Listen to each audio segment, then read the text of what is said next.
What's going on, everyone? I am just a typical, average American here today to react to some of the weird things that people in Sweden do.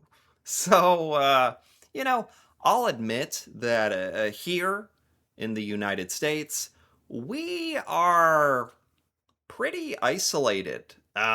We have our way of doing things, and honestly, we have no idea what life is like in Sweden. And so today, I really want to learn about some of the things that are normal for Swedish people, but very weird to us.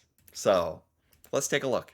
Let's do it. In Sweden, no one is ever better than anyone else. It's considered completely vulgar to brag about yourself or even slightly point out one of your good sides. What? Huh?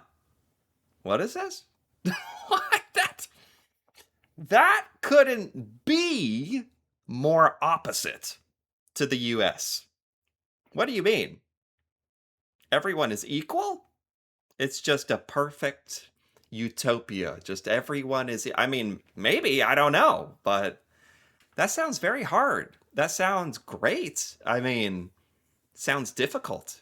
But anyway, no matter how you cut it, she's saying that in Sweden, you don't brag, you don't talk yourself up. You know, in the US, that's like all we do. We are taught to brag. We are taught to have an ego. We just call it confidence, and competition. And as a kid in the U.S., you're taught like you gotta beat all the other kids. You gotta be the best. And then you gotta tell everyone how good you are. And then when you're an adult, it's like, oh, you got to talk about how successful you are, how happy and rich, and that's what everybody wants to do. And yeah, it can be a little depressing at times because it's a lot of like expectation as well. And it sounds very different. If someone gives you a compliment, you can't say just thank you. Instead, you have to go like, oh no, not me, not at all, I'm not good at this at all. All this makes job interviews a kind of tricky business in Sweden. Swedish people That's an interesting one. I mean, I like that. That just means Swedish culture is quite different. How you guys talk about yourself. I like it. It's very humble. It probably keeps you very grounded. Um, it makes everybody feel better. Like you're equal. You're a community. You're all part of something. Whereas like here in the US, you're taught like, oh, you got to be an individual. You got to be unique. You got to be better in a lot of ways. Or else you're a failure, you know, and you yeah, that's a really interesting one. Totally different approach. Totally different philosophy to like life. Huh. Swedish people's favorite word isn't about love or thank you or please or oh goody or something cute like that. Our favorite word is oj. We say it all the time. It Oi. Oi. What is oi? The only time I've ever heard oi is like you hit your foot on a table and you're like, ugh, oi, ah, like you're in pain. Um, and even then, that's not very common. It's almost like a cartoon. So, what does it mean in Sweden? means kind of like oops and wow combined. Oj, the short little ugly word, is used instead of oh really and cool and even excuse me. Yep, if a Swedish It has a lot. It has a lot of different meanings. Totally different meanings. In the U.S., it's like, I mean, we just don't really use it. But if you did, if you went oi, that could be a way to get somebody's attention. but you would sound very strange. People would be like, "Why did you say oi?" Like, that got my attention, but why did you say that word? Whereas in Sweden, it sounds like it's very common and it has a lot of meaning. Person bumps into someone, they will simply say a little oi. This got me into trouble when I moved to London, and as a reflex went oi whenever I walked into someone. Because British people use the word oi too, but there it has a not so nice meaning. Oi. I was the rudest Londoner until I got out of the habit of oiing people on the street. You're not allowed to buy alcohol in the supermarket in Sweden. The only place you can get your drinks are at Systembolaget, a specialty shop that closes on 7 on weekdays, 3 on Saturdays, and is closed on Sundays. No, no, no. This is very weird. For Americans, this is unthinkable to us. Because there is so much alcohol in the US and it's available everywhere. I mean, you can get alcohol at the grocery store, you can get it at the gas station. Like when you go out to a restaurant, of course, there's entire stores. Did she say the government? It's a government thing? In Sweden. The only place you can get your drinks are at Systembolaget, a specialty shop that closes on 7 on weekdays, 3 on Saturdays, and is closed on Sundays. I know in some countries, like the alcohol is regulated a lot by the government. Is that a thing in Sweden? Like, is that a government thing at all? Or I don't know, but it's a specialty store. It's like only one kind of place where you can get the alcohol. And also another thing in the US that is like you can get alcohol at any time, like Walmart, the grocery store. It's open 24 hours a day. At any time you can go in and they have alcohol. In some states you can't buy it on Sunday. That's true. But any other time you can get it. So, this is radically different from what I'm used to. The lines on Friday evenings and Saturday afternoons are ridiculous. When you're walking in the forests in Sweden, because everyone walks in the forest in my country, you wear rubber wellies. In those wellies, you What are you doing? You're walking in the forest? Crisp bread in your boots? What does that mean? everyone walks in the forest in my country. Like for exercise? Or for fun? Or what? You wear rubber wellies. In those wellies, you put crunchy crisp bread. Why? Because there are badgers in Sweden, and an old myth is that when badgers bite you, they don't let go until they hear bones cracking. This is funny. This is very, very weird, but it's like in a fun way. And it has like a it has an explanation. This is like a tradition or something. This is weird, but it's not like the alcohol or like not bragging about yourself. Those are totally different like behaviors and constrictions. This is more fun to me. Putting crumbs in your boots. So you have badgers? I didn't even think you have like what you have badgers and they need to chew on your boot. What? Is that when badgers bite you, they don't let go until they hear bones cracking. So naturally, you outsmart the badgers by putting crunchy bread in your boots that will crack, satisfying the badger, and you can both leave the encounter completely satisfied. How often do you do this? Like put crumbs in your boots when you're walking in the forest? How often are you walking in the forest? We don't do that really in the US. We're not very outdoorsy, really. Um, we don't get enough exercise, really. A lot of us just go to the gym, which is inside and the opposite of nature. We don't really hike.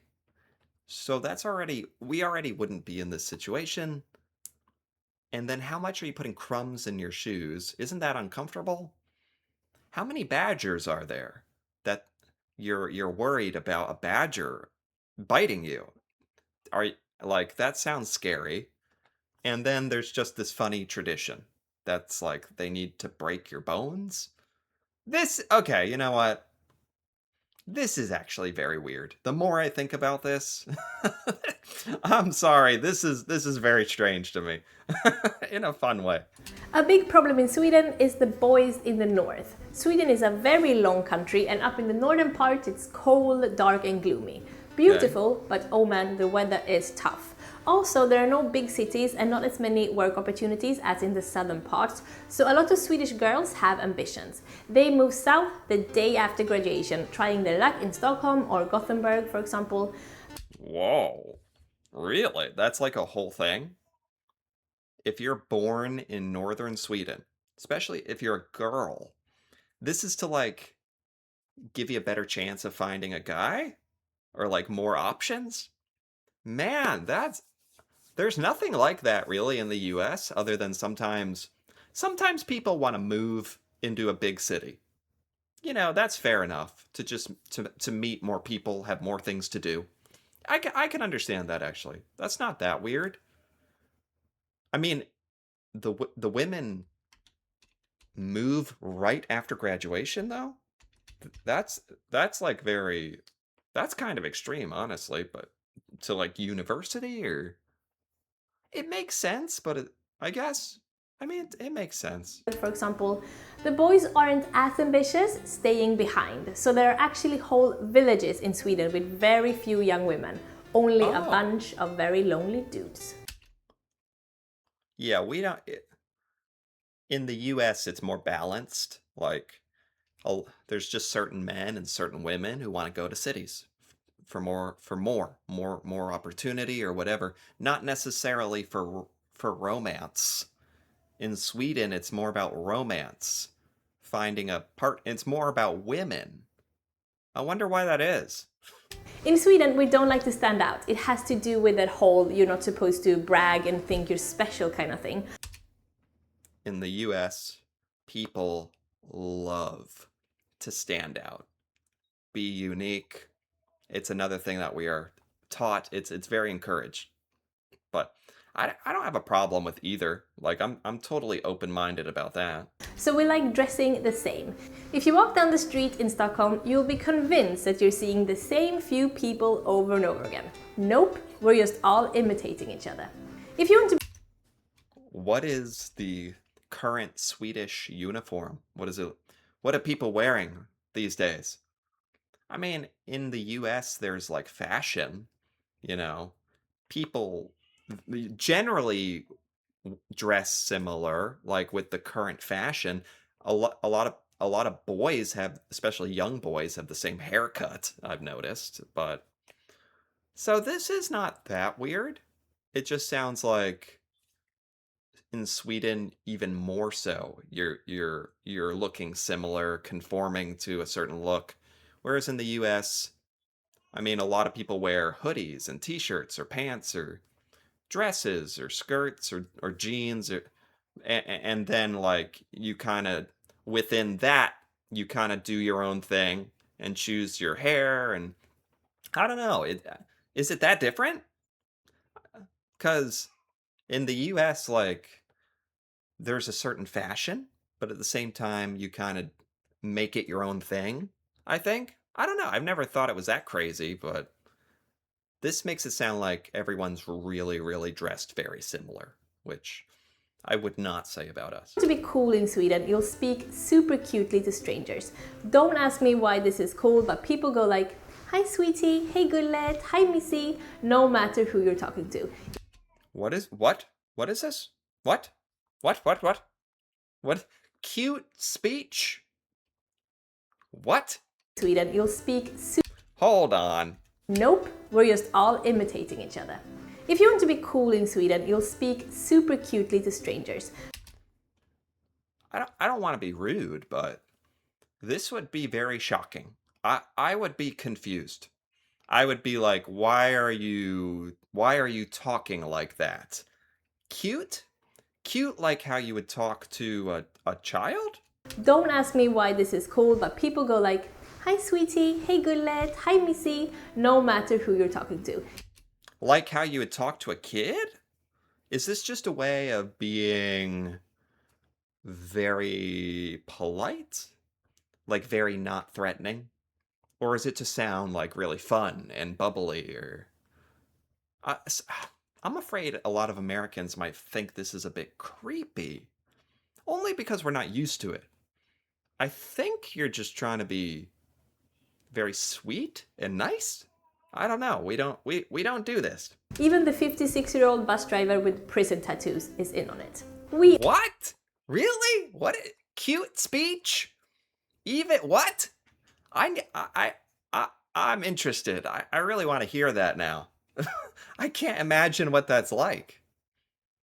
are an extremely reserved people. We do not like talking to strangers or even talking to acquaintances. We hate it when we see someone we know on the street because then we have to talk to them. Oh my, again, it's funny, like some of this stuff is just totally different. We don't have it in the US, and that's cool. That's fine. That's cool. Some of this stuff in Sweden is like the exact opposite of American behavior. It's interesting. Like in the US, people get excited to talk to each other. Strangers will speak to you. And that's normal. That's okay. And if you see somebody I guess Americans are just more extroverted. Like it and again, it depends on person to person, but it it can take a lot of energy. It can be draining. That's true. So there's some drawbacks, but I do appreciate that people are generally pretty friendly, even though it can be annoying. But it's just the expectation here that people are going to talk. Whereas in Sweden, I guess it sounds kind of nice that there's no expectation to talk. You don't even feel like you have to talk. Like you don't have to be fake. You can just be totally genuine and be like, I don't feel like that's kind of nice. Before leaving the apartment, we look in the little peephole to make sure that no neighbor is out there waiting for the elevator. If there are someone there, we will wait for them to get into the elevator first and we get the next one. If you've ever heard a Swedish person small talk, you'll understand why. Which brings me to, if you Okay. This is actually quite a long video. It's very interesting, kind of fun. The US and Sweden are very different. Um, Sweden is weird, but I'm sure if you're Swedish, you think that Americans are weird, so it's all fine. It all balances out. So, I think I'm going to stop here for now. This is quite a long video, but I'm really really enjoying this, so I'll definitely return to this and finish this, but this was awesome. I definitely learned a lot about Swedish culture and Swedish behavior and customs, and it's so interesting to learn about how different we are, and how weird you are, so, in the best way possible. So anyway, if you enjoyed this, feel free to give this video a like or leave a comment with your thoughts, especially if you're Swedish and you understand this stuff. Hearing your perspective on this, that'd be really cool.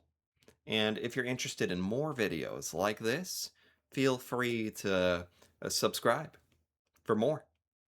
And until then, thanks for watching and see you next time.